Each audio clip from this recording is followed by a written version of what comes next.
श्री राकेश पांडे।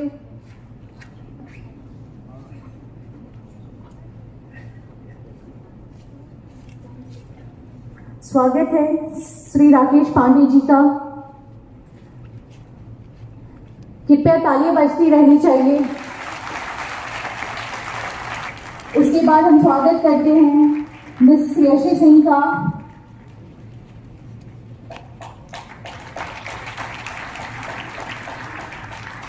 फिर हम स्वागत करते हैं मिस्टर रवि आर कुमार का।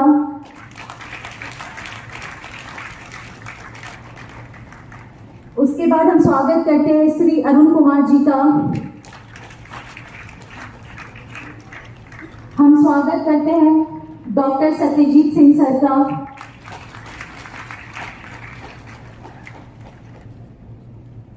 हम स्वागत करते हैं अपराजिता किशन मैम का।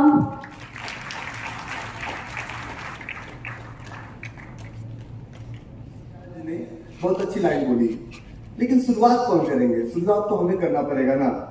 अभी एक लाइन बोला जा रहा था कि बिहार की खोई हुई अस्मिता को वापस लाना है। बिहार का इतिहास, हमारा जन्म बिहार में हुआ। आज भले ही हम देश और विदेश में रहते हैं, और लेकिन बिहार का इतिहास पहले भी था और आज भी है और आगे भी रहेगा। अस्मिता बरकरार है, इसको सिर्फ जानने की जरूरत है। हम अपने संस्कारों को जानते नहीं हैं। एक लाइन है, जब तू आया जगत में तुम रोए जग हासे, और करनी ऐसी कर चलो तुम हासे जग रोए। करनी कौन करेगा? हमें ही करना पड़ेगा ना। मैं डॉक्टर रवि आर कुमार, और अभी हमने एक Guinness book of world record बनाया, तो उसमें पूरी दुनिया से लोग आए। लंदन में अभी हमने उस रिकॉर्ड को ब्रेक किया। बहुत सारे लोग यहाँ जानते होंगे। उस रिकॉर्ड में हमने क्या देखा कि हमारे देश से लोग उसमें पार्टिसिपेट ही करना नहीं चाह रहे हैं। अंकित ने एक मुद्दा बताया था कि जब बिहार आएंगे रवि भाई तो एक बात बोलिएगा कि स्टार्टअप पे आपको बोलना है, और अब स्टार्टअप कैसे आगे बढ़े। हमने कहा स्टार्टअप की बात तो बाद में आती है, सबसे पहले बात आती है डिसिप्लिन की, कि हम कितना डिसिप्लिन है। लोग कहते हैं कि कोई भी काम दुनिया में करना बहुत कठिन है। Waking up early in the morning is very easy. 4 बजे सुबह कितने लोग जग पाते हैं? आसान है, हम कर नहीं पाते हैं। हम सिर्फ 2 साल ओपन करते हैं, ये हो गया, वो हो गया, वो हो गया। तो आप सोचिए कि अगर आप में से 10 लोग भी खड़े हुए, कितने लोगों का भला होगा? नमस्कार।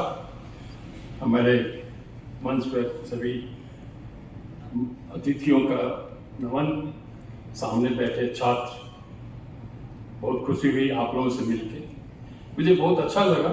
और मैं धन्यवाद देता हूँ कि छात्र सांसद के ऑर्गेनाइजर को, जो मुझे मौका दिया आप लोगों के सामने आने का और अपना कुछ विचार रखने का।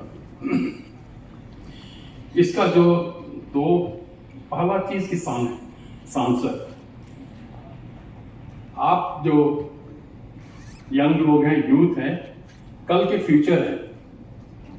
और ऐसे गोष्ठी में आने का माने है कि आप लोग समाज के जो चिंतन है, राजनीति है, उसमें दिलचस्पी रखते हैं। पहले तो मैं डिफाइन कर दूं पॉलिटिक्स क्या है। बहुत लोग, पढ़े लिखे लोग बोलते हैं पॉलिटिक्स बहुत खराब है, उसमें हम नहीं जाना चाहते हैं। पॉलिटिक्स खराब नहीं है। Politics is art to manage the affairs of a state. दुनिया का कोई भी देश बिना पॉलिटिक्स का, बिना उसके अफेयर्स को मैनेज किए हुए नहीं होगा। पॉलिटिक्स खराब नहीं हो सकता है, पॉलिटिशियन खराब हो सकता है। पॉलिटिशियन क्यों खराब होता है? आप जनता सही आदमी को अपना निर्वाचन, अपना रिप्रेजेंटेटिव नहीं बनाते हैं। फिर डेमोक्रेसी क्या है? डेमोक्रेसी है एक मेथड जिसमें हम अपने रिप्रेजेंटेटिव को अपने स्वच्छता से हम इलेक्ट करते हैं। और डेमोक्रेसी का कुछ फायदा भी है, कुछ गुण भी है। मैं बता दूं कि आज जो चाइना इतना आगे बढ़ रहा है, वो डेमोक्रेसी नहीं होने का फायदा है। आज यूरोप में प्रॉब्लम है, डेमोक्रेसी के कारण कुछ बाधा है। लेकिन क्या हम चाइना में रहेंगे जहां आपका हक नहीं है, बोलने के नहीं है, या थोड़े से कमी के साथ में यूरोप में रहेंगे, जहां हमें इंडिया में रहेंगे जहां हमें हर तरह का एक्सप्रेशन देने की छूट है, अभी आजादी है। तो डेमोक्रेसी को सही उपयोग करेंगे, और democracy should not be a necessary evil. अगर कोई और नहीं तो चलो चुन लेते हैं, वो डेमोक्रेसी नहीं है। आप जनता, आप यूथ सही रिप्रेजेंटेटिव को उसके चरित्र, उसके काम, और इतना ही नहीं, कोई फेमस बहुत हो गए, बहुत पैसा कमा लिए, बहुत बड़े डॉक्टर हो गए, तो वो आपके रिप्रेजेंटेटिव होते हैं, वो आदमी नहीं। रिप्रेजेंटेटिव वो होना चाहिए जो आपके जैसा सांसद में, छात्र सांसद में आते हैं, वहां से समाज में काम करते हैं, वो किसी भी पॉलिटिकल एक्टिविटी में रहते हैं और समाज के साथ जुड़ते हैं, ऊपर बढ़ते हैं, उनको अपना चुनिए, ना कि फेमस लोगों को।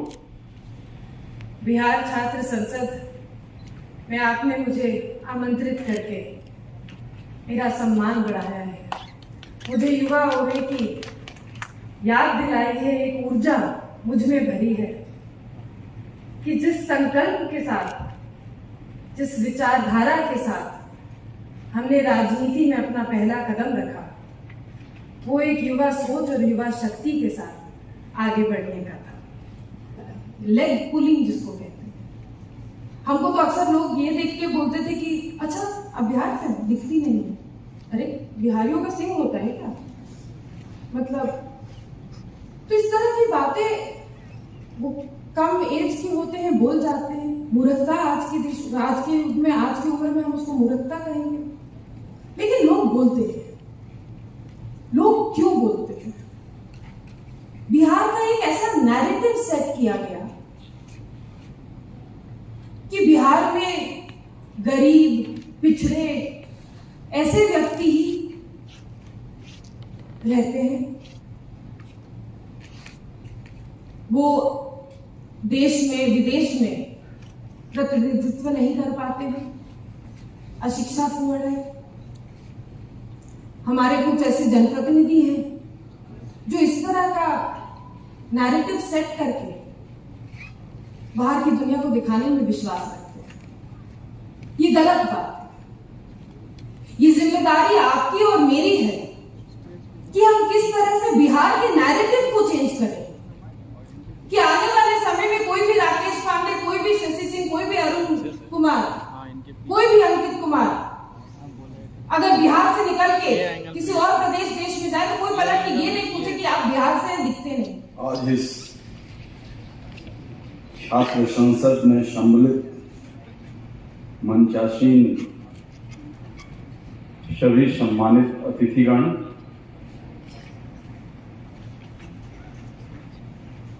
और स्वयं से इस समूह में सम्मिलित हुए छात्र नौजवान साथी, अंकित कुमार ने एक बड़ा चैप्टर खोला है और कई तरह के अवरोधों के बावजूद यह आगे बढ़ता जा रहा है। यह बिहार की राजनीति के लिए और बिहार के सामाजिक उत्थान के लिए एक शुभ संकेत है। मैं पटना विश्वविद्यालय का छात्र रहा हूं और विभिन्न विषयों पर विश्वविद्यालय के अंदर विभिन्न वादों प्रतिवादों के लोग इसमें भागीदार होते थे।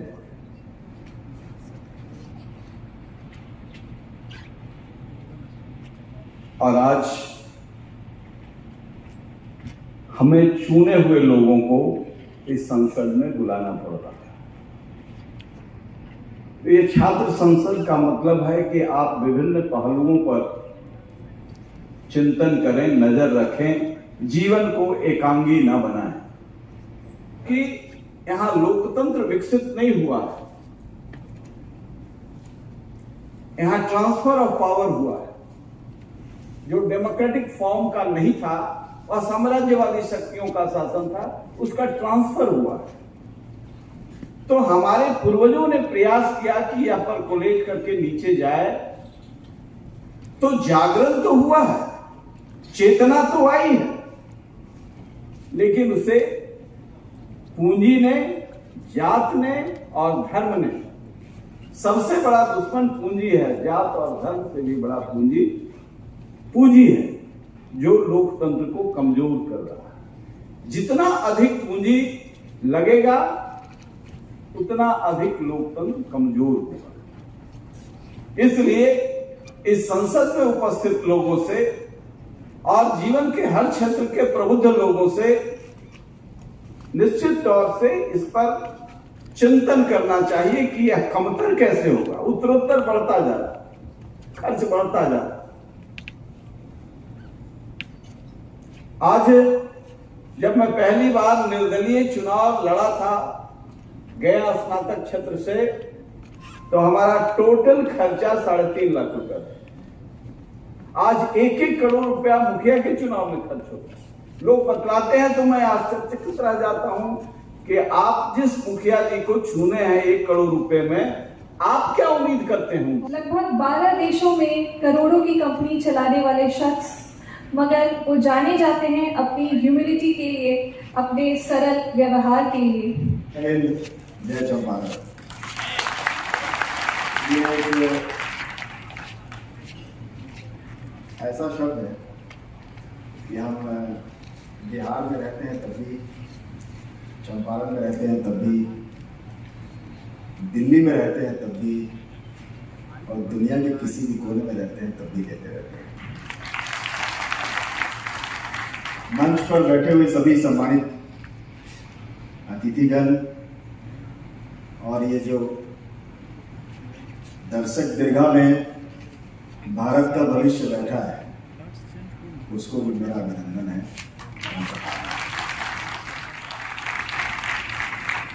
यहाँ हर व्यक्ति की अपनी कहानी है, मेरी भी अपनी कहानी है। बाकी लोग मंच पे बैठे हैं, उन लोगों ने भी सफलता पाई है और अपने जीवन में एक मुकाम को हासिल किया है। हर व्यक्ति ने कठिन परिश्रम से किया है, किसी को खैरात में नहीं मिली है। लेकिन मेरा ये मानना है कि हम सब ये बताने यहाँ नहीं आए हैं कि हम कितने सफल हैं। हम सब ये समझाने आए हैं कि हम जितने सफल हैं उससे ज़्यादा सफल आप हो सकते हैं, उससे ज़्यादा सफलता आप प्राप्त कर सकते हैं। और उद्देश्य भी यही होना चाहिए। इसमें जब जीवन का सफर है चलता रहता है। मेरा क्या है, देखिए मेरा जो सपना है बिहार के लिए वो है स्वास्थ्य, शिक्षा और रोजगार। आप कास्ट लाइन की बात कर लीजिए, आप धर्म की बात कर लीजिए, आप इक्वालिटी की बात कर लीजिए, आप किसी भी विषय पे बात कर लीजिए। मुझे लगता है कि आज की जो सोसाइटी है वो कहीं ना कहीं आपको इन 3 चीज़ों के आसपास रखती है। आप शिक्षित हैं तो आप टॉलरेंट भी होंगे, आप लोगों का सम्मान भी करेंगे, आप स्वस्थ हैं तो एक वर्क फोर्स है, आप कंट्री के लिए, देश के लिए, बिहार के लिए कंट्रीब्यूट कर सकते हैं। और रोजगार इसलिए जरूरी है कि आपको अपना भी पोषण करना है और आपको आने वाली पीढ़ी के लिए भी कुछ ना कुछ कमाना है और जमाना है और बनाना है। तो स्वास्थ्य, शिक्षा, रोजगार लेके मैं बिहार आया था काम करने और मैं उसी विषय पे काम कर रहा हूँ।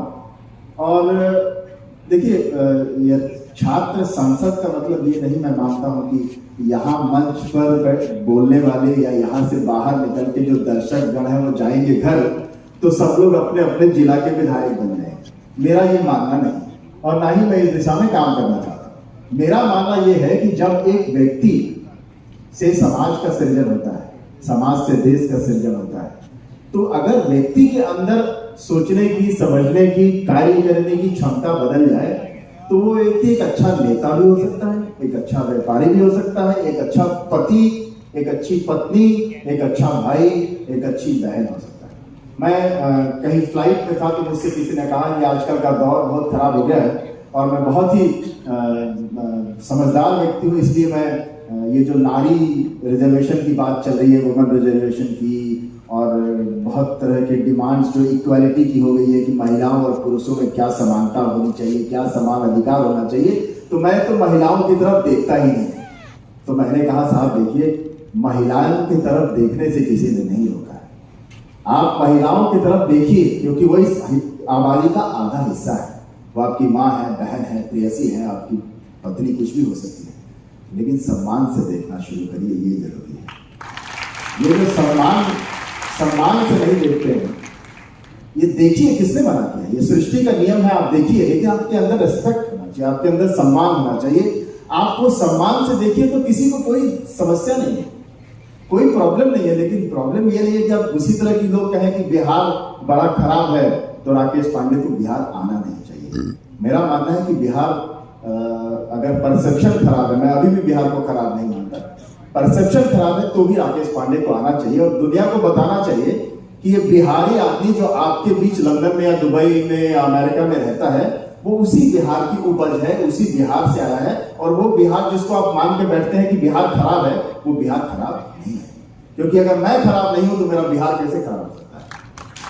तो हम सब अपने आप में एक बिहार, हर व्यक्ति अपने आप में भारतीय है जब भारत से बाहर होता है, और जब अपने राज्य से बाहर होते हैं तो मैं बड़े फख्र के साथ इस बात को की उद्घोषणा करता हूं, लोगों को बताता हूं, चाहे वो सोशल मीडिया हो, कि मैं एक्चुअली वही बिहारी हूं जिसको आप लोग आज तक एक हे दृष्टि से देखते आए हैं। और आपका ये मानना है कि बिहारी, चाहे वो दिल्ली यूनिवर्सिटी का प्रांगण हो जिसमें हम लोगों ने अपने दौर में सुना था, वो बिहारी, काफी लोग यहाँ होंगे दिल्ली यूनिवर्सिटी से शायद, लेकिन बिहारी शब्द मेरा है तो मेरा है, जैसा है वैसे ही है, लेकिन बिहारी शब्द मेरा